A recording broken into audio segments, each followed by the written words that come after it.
Hello, I'm Paul Orselli, President and Chief Instigator of Paul Orselli Workshop, calling in from Long Island. And through the magic of Zoom technology, all the way on the other coast of North America, we have the wonderful Beth Redmond-Jones. Hi, Beth. How are Hi, you? Hi, Paul. I'm good. And you? I'm good. Great. Even better Good. now that you're here. So I know it's been a while. Um, here, so today we have some interesting stuff to talk about, most prominently about the book that you've edited about unapparent disabilities and how that fits into the work of museums and cultural institutions. But before we start with that, I'd like to give you a chance to just talk a little bit about your background and how you got into this wonderful business, because I think people are always interested, like, how did Beth Hmm. Redmond Jones get into the museum business? So tell us a little bit about your background and then we'll start talking about the book. Okay. Well, short version is when I was a little girl, I was obsessed with the Cincinnati Natural History Museum. And I used to go through the old building before it was a Union Terminal. Used to have this amazing cave, and I was a spelunker, and there was like stalagmites and stalactites, and I still don't know which ones go which ways, and a huge waterfall, and you hop from rock to rock, and I would come out, and my mom would be there waiting for me. And I'm like, I gotta go again, and I would just go through this thing again and again and again, and it was just transformative. And the dioramas, and I just fell in love with natural history and used to make little shoebox dioramas with the little pencils with the animals and all that. I like had a whole series of them. Anyways, so I started loving museums when I was little, and but when I went to college, the only thing you could do was be a curator in an art museum. And so I got a degree in art history and quickly bailed on that, and started installing exhibits and doing whatever I could, and just made my way from art museum to art galleries to um a natural history museum. And then I started working for Kathy McLean, and I went back and got my grad degree. And most of my career has either been consulting, doing my own thing, which I did for about 17 years when my oldest was little. And then let's see, then I've been working in mostly aquariums since then, and natural history museums. So that's kind of been my focus. It's the animals, both dead and living. So. Yeah, that's well, now you're with the living ones, which is nice, I'm I sure. am. Yeah, so Well, now I'm VP of exhibits at Monterey Bay Aquarium. So super, one of my favorite me places. too. Well, I love that your professional journey started as a little kid in Cincinnati. It reminds me of my professional journey starting in a very similar way in Detroit. And so I think a lot of people's childhood experiences in museums are very impactful. And maybe as a nice segue, I'm sure we both felt welcomed and encouraged in our museum explorations. And so maybe that's a nice way to tee up the conversation about the new book. So I'm super interested Mhm. in the fact that the title of the new book uh, very much frontlines unapparent disabilities, which was a new term to me. And maybe I still don't know the full context of that. So maybe you can tell us both what the book is about and why you and your contributors chose to focus on unapparent disabilities. Okay, so the whole title of the book is Welcoming Museum Visitors with Unapparent Disabilities. And the book is split into 4 sections. We talk about neurodiversity, dementia, grief and postpartum depression, and then mood disorders and anxiety. And in the book is a definition of that diagnosis as defined by the World Health Organization. because I've got global case studies in the book as well. And so I wanted to use WHO's definition versus the DSM, which is a Diagnostic Statistical Manual that's used here in the US. And then the book also has lived experience essays about how museums support or fail those with these unapparent disabilities. And then, like I said, case studies. So from different types of museums from around the world. I think the book really came about, I can't remember. It was a session I did at Aztec with Eric Siegel. You and Eric and I sat in my backyard and talked about this session. I don't know if you remember that or not, when I was living in San Diego, and I kind of came out to the museum community that I had a kid with autism, which wasn't talked about at all. And she's now 28. And I remember being at Aztec and talking about that. And she did a video with me, and she was sharing what it's like for her and the challenges that she has being in a museum. And I looked out and like, there were all these tears streaming down people's faces, because it was like the first time we really started talking about these unapparent disabilities. And sadly, our society still is not talking about mental health conditions and how we can better serve them. Yeah, So, well, I mean, I think I'll just compliment you. I mean, I think that's a brave stance to take on your part. You know, a lot of times we separate our personal lives and our professional lives, but one thing that I think is, of course, interesting and valuable about the museum world and the cultural world is the Venn diagrams inevitably intersect. They almost have to, and so but that still doesn't mean that we, you know, what we choose to share about our personal lives or our families and that. So mhm. hats off to you, Beth. Um, and Well, and I have unapparent disabilities. I've struggled with depression since I was a teen. I live better through chemistry and therapy. That works for me. I also have dyslexia, which I've had my entire life too. So I'm okay with sharing that. And I think people should feel to be in a safe space and safe places to be able to, show their vulnerabilities, and like times when they're having a rough time. And I think museums are great places to find that safe space potentially. yeah, that's awesome. I mean, I think that in society in general, and hopefully museums specifically, the oftentimes what were stigmas attached to different aspects of unapparent disabilities and mental health and physical disabilities too, apparent disabilities, you know, where we kind of wanted to shunt our consciousness of those things. Like you know, you would have a kid be curious about someone in a wheelchair or someone with a different ability, and you would often hear parents like, Shh, you know, don't talk about that. But Yeah.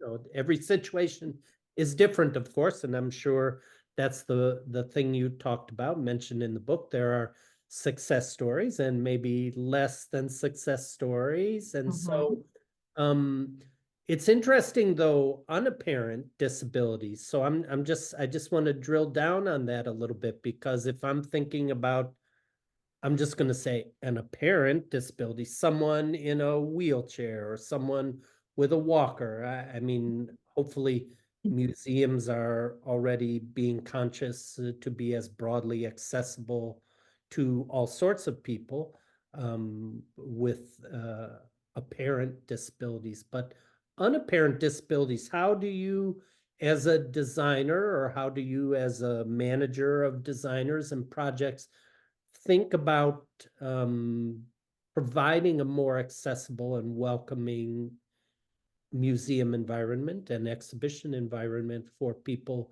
specifically with unapparent disabilities? Well, before I go there, let me just classify why, or Oh, yeah, clarify sure.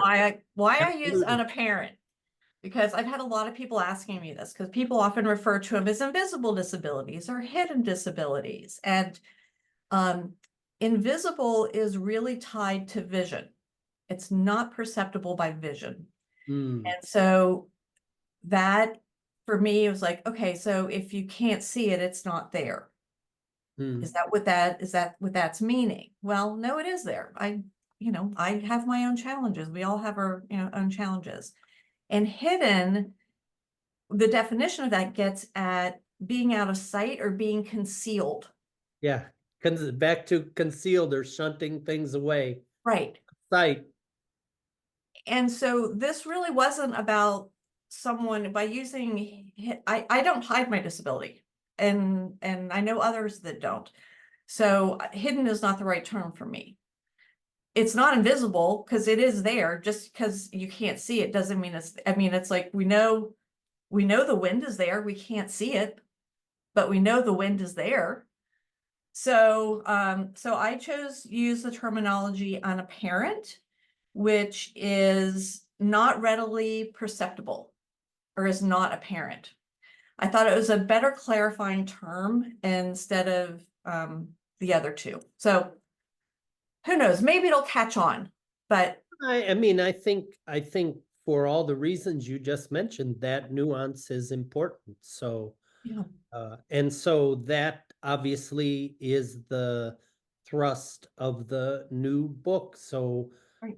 how did the new book come about, and who's involved with the new book, and like what, like, of course, like I'm a designer who wants to provide accessible experiences in the broadest notion to people. So tell me about the book. The Who's book. involved? How Okay. can I get out of that book? How can So I get all those good things?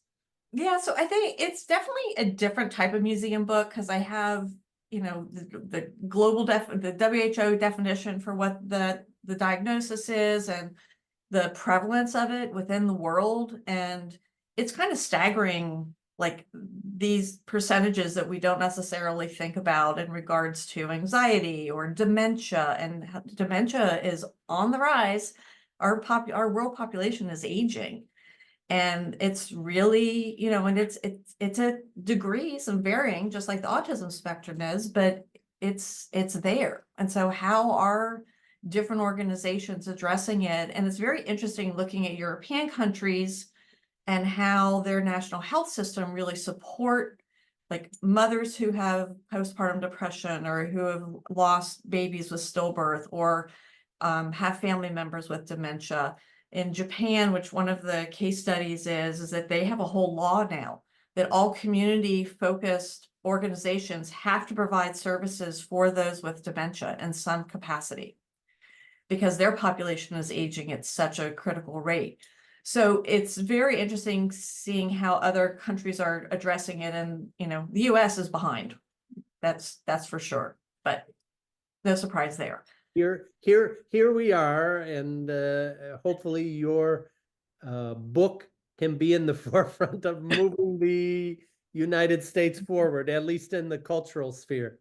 Maybe. I hope so. And I just hope it gets people just to kind of um be more aware of what's around them. I mean, I know I've done a couple talks, and the things I often do at the beginning is like I ask people, it's like raise your hand and keep it up if you know someone with autism, dementia, anxiety, bipolar, depression. And within like 7 terms, the entire room has their hands up. And it's all around us, but just no one talks about it. So I'm just hoping that this will open the door to people, talking more about it. The community has in the last 15 years become more aware of autism, a lot more programming around that. Dementia is slowly behind. It's, people are addressing that as well. But to get to your question that you asked earlier about how do we as designers design for unapparent disabilities, we can't be everything for everyone. And we all know that. At least we should know that. Um, Well, at least we should know that. Glad you said that. um, Museums are experts of trying to be everything for everyone, I think, in some. yeah. Well, and I think we really need to like hone in on like, how can you make, what's the right word I'm looking for? not a statement, but how can you change the trajectory of an unapparent disability within your community? I mean, we all want to serve our community. You're not going to suddenly roll out 15 programs for 15 different unapparent disabilities. You hopefully will, if autism is really prevalent in your community, or you have relationships with autistic, organizations that address autism, that you're rallying with them and having them be advisors and have lived experience advisors as part of the group, and do that. If there's a memory center down the street from your museum, why are you not having, some kinds of programs or something like that that is, Like, you mean organizations could actually work together on things? I know, like, it's not rocket science. So Oh, yeah, exactly. it's really interesting because one of the case studies is from the Whitworth Gallery in England, which is just north of London. And they are situated right next to a hospital and birthing center. Oh, And there is the team that put the program and exhibitions together all have experience with stillbirths.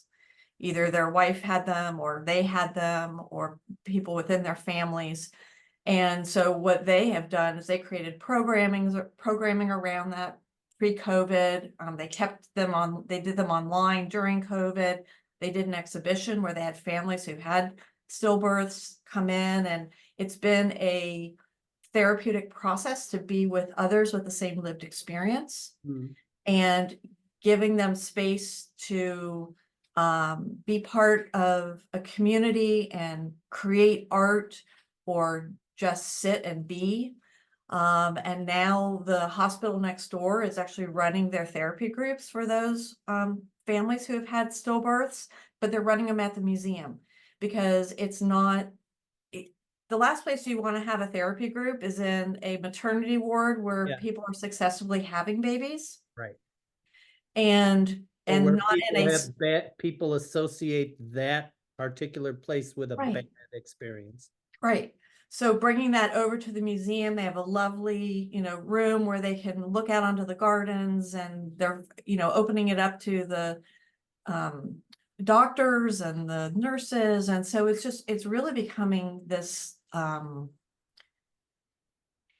my natural history, living animal symbiotic relationship, where they're really working with one another and I was, supporting I one was another to thrive. I was just gonna say, like, you're building up this design or development ecosystem, because it may be that an exhibit is part of this, but it may be that a program, either a freestanding program or a program related to just the physical space of the museum, that's not even dependent on a particular exhibition or topic. So yeah, I mean, I think those sort of ecological terms like symbiotic and ecosystems are very apt in this instance. Yeah. So, which makes me think of something, because Beth, since I know, especially recently, you've been involved in aquariums and institutions with living collections.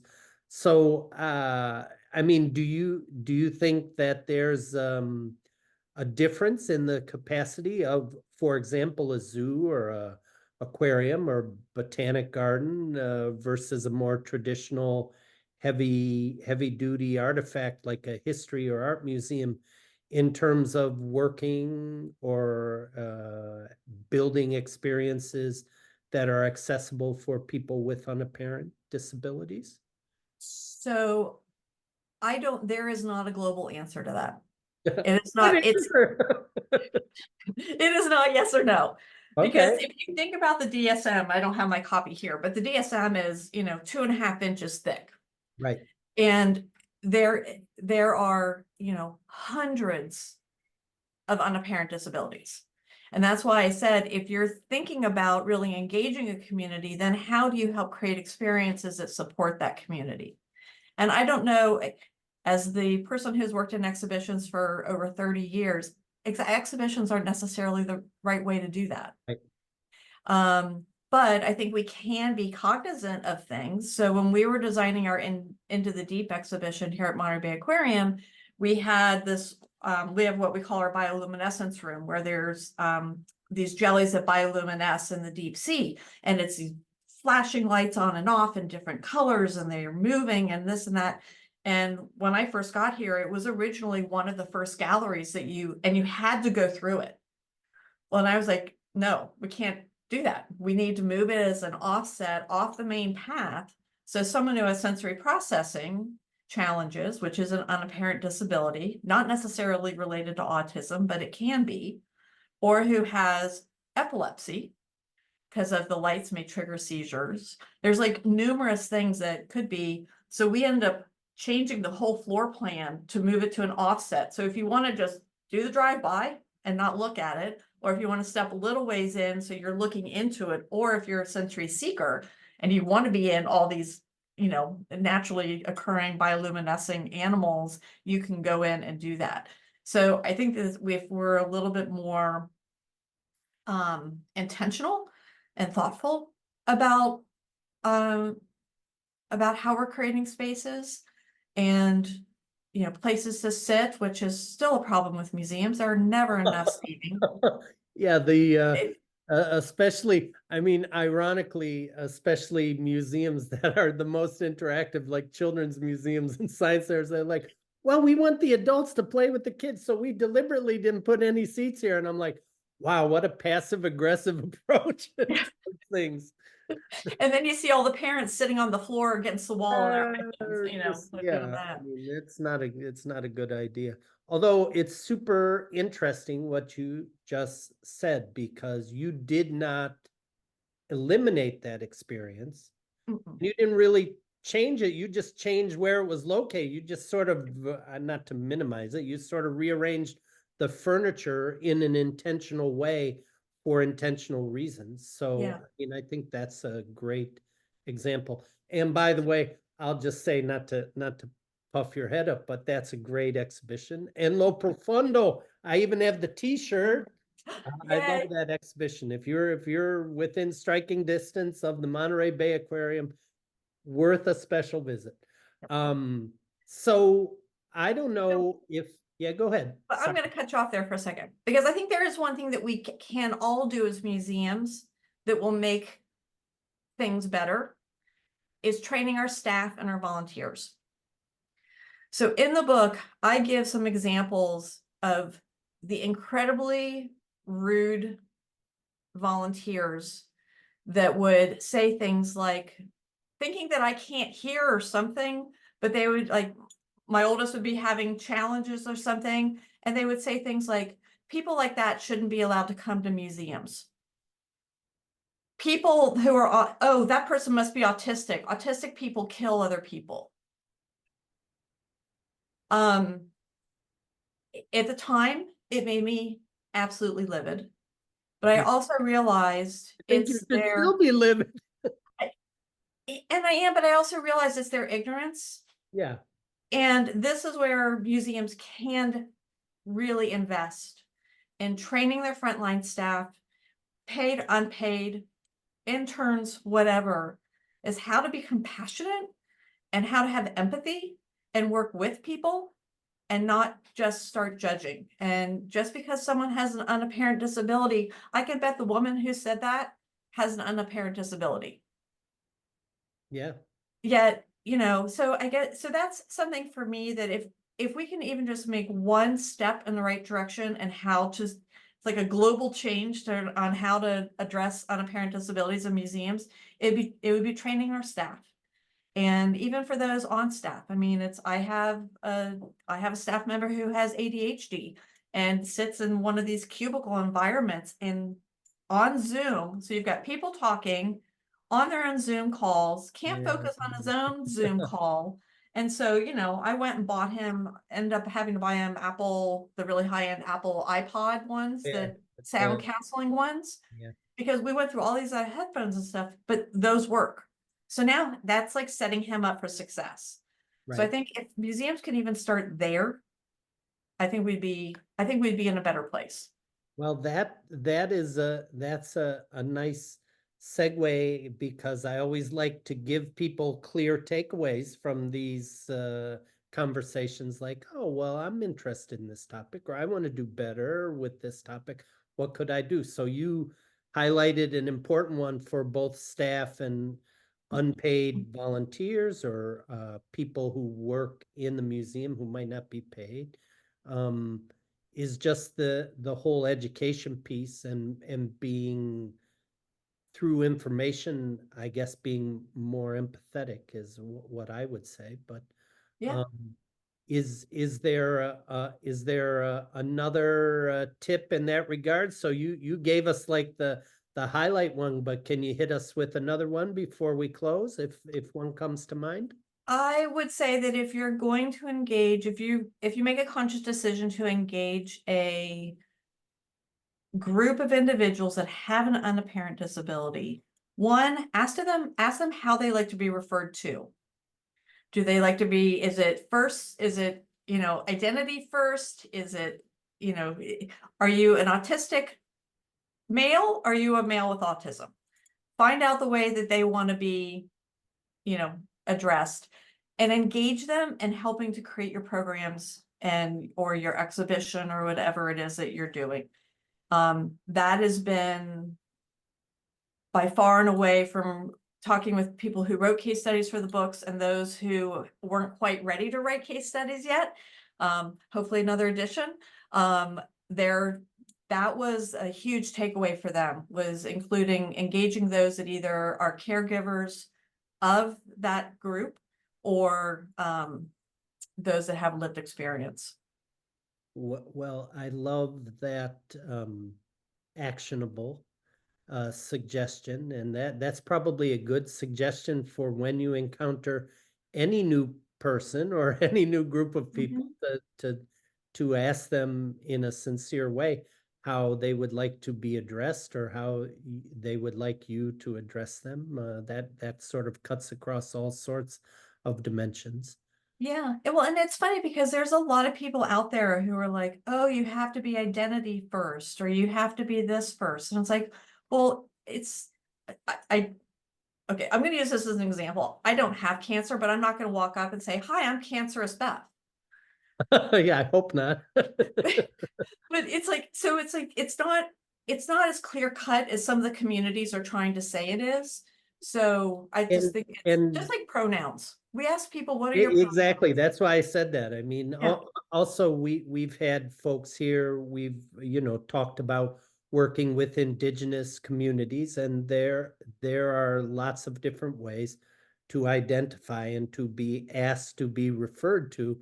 And so I certainly don't want to have to parse that for people. I'd rather ask that and be like, okay, that's how you want to be addressed. So that's how I'm going to address you. I don't need to think about it more than that. So Right. awesome. Well, Beth, a pleasure as always to see you and speak. All is my pleasure. Thanks for Can you give us the full title of the book?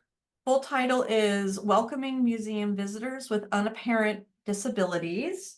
And you should have a Look at that. cover. That's There what it the cover is. looks like. And we will, And because we will be on YouTube, we will make sure to include links to where great. people can get the book. And Yep. also, It's, if there are other things, references or that Beth would like to share related to the topic, I'm sure we'll include those. So look down yeah, in the description below. I love I this. know, it's always like, no, I always do this. This is my unapparent disability because I know that when ultimately this is posted on Facebook, the description shows underneath. So I like am Yeah. pointing people to where it goes. Like this is a wayfinding technique. So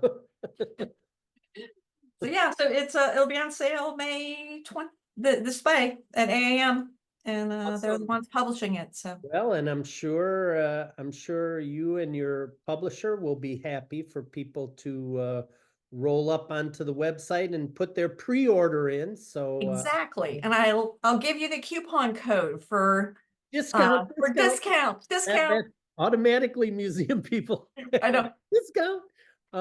So that's great. We'll let people know about that. We'll share any references or resources, and then people will have another nice reference to help them in, I'm sure, their continuing quest to provide the most broadly accessible and welcoming experiences that they can for people. So, all right. Thanks, Beth.